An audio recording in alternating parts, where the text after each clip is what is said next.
This is another toy review from me, Cypher Gun 1000. And yesterday, in Easter Saturday, I got Janemba from Dragon Ball Z Fusion Reborn on the cardboard sale.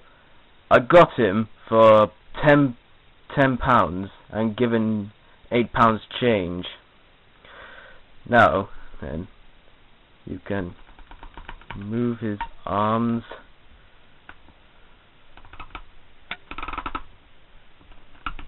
and you can twist round his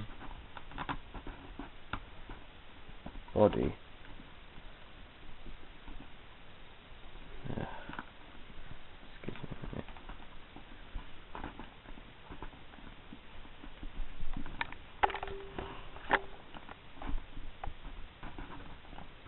Yeah, that's the movement of this action figure.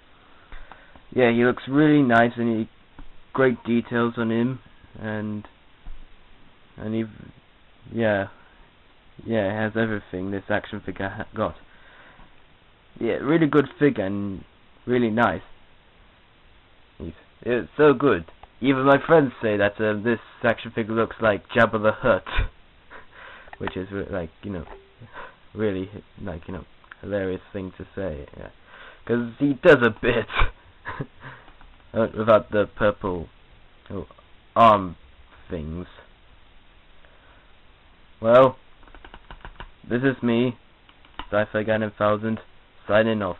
Oh, and before I go, I'd like to say Happy Easter, everyone.